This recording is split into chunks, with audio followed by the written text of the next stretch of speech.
I had a funny story at the weekend, and you know where I'm going with this because we've talked about it. And if you look at me on social media or Twitter, then you know what's going on as well.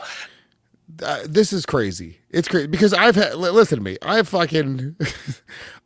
brought up the song 8675309 too many times in front of you, and I thought you were going to hit me. Yes. So when I see the story, it made me fucking furious. I'm like, really, Bisping? You lose your temper about a song, but this guy, he gets to fucking just walk all over you? For the record, the start of my address starts with the numbers 867. And every time that would come up, him and fucking Harrington and Brian Diego, 867543321 or whatever. And we're going on and on. Every morning when I'm still having my coffee while Lewis is walking up and down, screaming on his phone, arguing with people, insulting people, he would stop in between those sentences like, you've never heard that song, Bisping? I don't believe it. I'm like, listen, it wasn't a hit. Okay? It wasn't a fucking hit. Move on. Forget about the song. Huge song. If you mention that one more time, I will hit you. No. So set us up here. You're in New Orleans. First of all, New Orleans, we stayed in the French Quarter. Beautiful place. Highly recommend it. Wonderful people. Excellent food. We had a great time. Bourbon Street is an absolute cesspit. I guess you got to go look at it and check it out, but I didn't want to be there for very long. Lucas was terrified on Bourbon Street. He has never clutched my hand so hard in his life.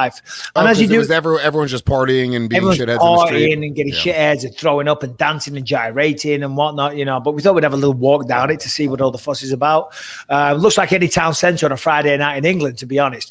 But this is how intimidated and how weird Lucas is. We went into a cathedral that was there, just doing the touristy bits. They're like, we got a horse and cart around the city, and the tour guide said, you got to go check out the cathedral. It's beautiful. So we had a look in the cathedral, and again, Lucas was terrified. I said, what are you so scared for? He said, I'm more scared here than what I was on Bourbon Street. He was just freaked out because we're not religious and all the praying and stuff. He didn't like it. Anyway, we had a great time. Thank you to everyone that we interacted with. On the final night, we go out for dinner. Beautiful meal. We come out. We're walking down the side street. There's little buskers. We're watching it all. We're having a nice time. Heading back to the hotel. I said, let's just do one last little lap on Bourbon Street, just for a laugh.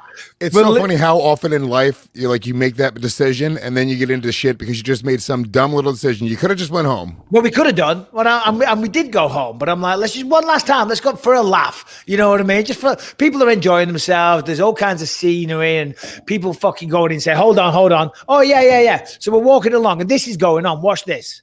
So there's like steel drummers playing along. I think it's the one in the middle you need to push. There it is. No sound. Brian. Little woman twerking there for the audio listeners. Hell yeah. Look at this guy in a minute. There's a guy, not him on the drums. But whatever, you get the idea. So there's like a big band breaking out on the street. There's people dancing around. It's like a party carnival atmosphere, right? They start playing 8675309. Bisping freaks out. And that was it. That was what pushed me over the edge. No. So, being the typical tourist, it's embarrassing, but whatever. You pull your phone out, you're doing a little Instagram story because it's, you don't see that stuff every day. Cool. You're appreciating it. Yeah, I'm appreciating it. I'm also advertising your shitty little band to my millions of followers. That's what you want. You want exposure. Anyway, this little shit comes up and says, yo, don't film. I said, what do you mean don't film? We're on Bourbon Street, buddy. I'm going to film. So I just carried on filming. And he comes and gets in my face. He says, I told you, don't film. Question. Please. This guy is part of the band. Part of the band, part of their entourage. Didn't have a cymbal or a hi-hat or a drum in his hand, but he was one of their crew. Oh, he was like the manager. I don't know if he was the manager, but he was just there with. He didn't look like a manager, okay? He looked like he just got out of prison. But still, he's like, you can't film here. And I'm like, listen, I'm going to film, okay? So just deal with it. I'm not going to be bullied by you with my family. Everyone's got cameras out. And anyway. Now, right now, Ellie and Rebecca Lucas are with you. Lucas and Ellie, they're just behind me. I'm to the side, and I'm filming. And do they notice something's going on? No. At this point, Ellie was almost getting pickpocketed. Seriously, she had a purse over her shoulder and someone tried to unzip her purse. She caught them. So it was all going off on Bourbon Street. Anyway, this guy gets in my face. I told you, don't film. And I said, suck my fucking dick. Okay. Right? Fair enough. Maybe I asked for it. Listen, I'll tell you right now, in the black community, if you tell somebody to suck your dick, it's basically on. That's fight me words. Well, yeah. Well, I'm not fucking going to stop filming. So I said, suck my fucking dick. And he goes, bang, fucking right hooks me, the little shit. Just there and then, out the blue. Boom. Fucking right hooks me, right? Hold on. I can still feel it. The little shit. It was hilarious. He said nothing. He was like, fuck you, you pussy. He looked you up and down and said, this guy isn't going to do shit.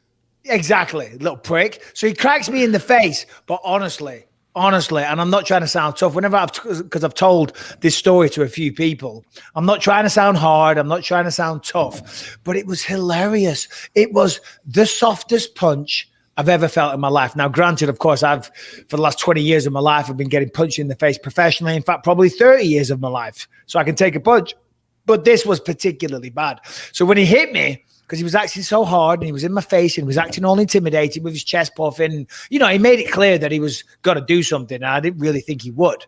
Right. So when he hit me and it was so soft, I instinctively just started laughing my head off in hysterics. It wasn't planned. I wasn't posturing. I literally just started laughing at him. I was like, oh my God, is that it? And then I looked around and Rebecca was a little concerned.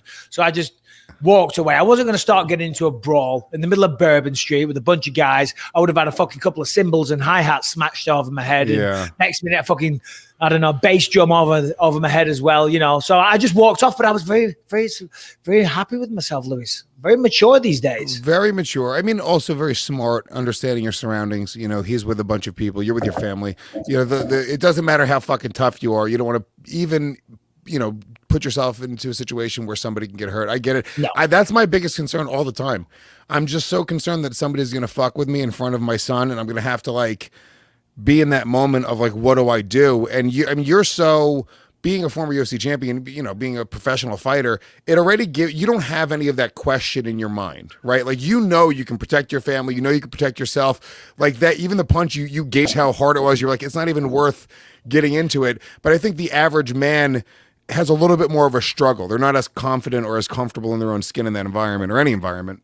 Yeah, I mean, you are correct to a certain degree. I mean, I don't think that I can walk around unchallenged. I mean, certainly in this day and age, people have weapons, gun crime is through the roof. You know, they could have easily just stuck a knife in my side. I wouldn't have known anything about it. As I said, someone was trying to pickpocket Ellie. They were trying to open her purse and she caught them. That could have easily just been a knife in the side. So I was like, it ain't worth it. I'm not gonna die here on Bourbon Street just because somebody slapped me in the face very, very gently. Did you have a conscious thought like, you know what, let me just walk away from this? Or was it more like it just happened and then afterwards you thought about it? No, he hit me. I laughed and I was like, come on, let's get out of here. This guy's a loser. He's looking for trouble. Do you know what I mean? They're all going to piss in the same pot. They're all going to be looking for trouble. I guarantee if I'd have hit one, as I say, I would have been fucking drummed to death. Fucking. How many? Because they look like kids. They look like a high school band, right? How many of them? High schoolers, Lewis. Don't, you know. And listen, they were very big. They were very muscular. They looked like the toughest band on this fucking planet. For the audio listeners, everyone in it was like Francis Ngannou, Cyril Gane, Derek Lewis. I mean, every one of that was crazy, dude. Just muscles on top of muscles. Big guys. Don't like to talk. Must have been 15, 16 of them as well. No, he hit me. And I was like, as I said, Lucas was already kind of a little on edge on that street because there's so much going on, sensory overload, people dancing, people throwing up, people just having fun and singing. But when you're 11 years old, you haven't seen that kind of behavior. So I was like, let's just get out of here. Come on. This isn't good for the family. Of course. You know, here's the thing, because at this point, I bet you he has seen this because now it's very publicized. It's been a couple media outlets picked it up. I guarantee it. But he's not going to go like, oh, what a fucking idiot I feel like.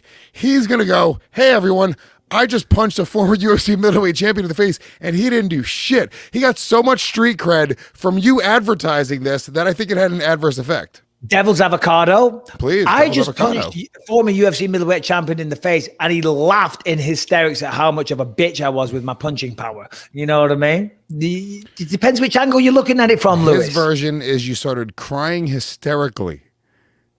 You say laughing, he says crying. It was the best thing to happen to me in New Orleans. I have not laughed. I swear to God, I was on such a high after that. It was so funny. It really was.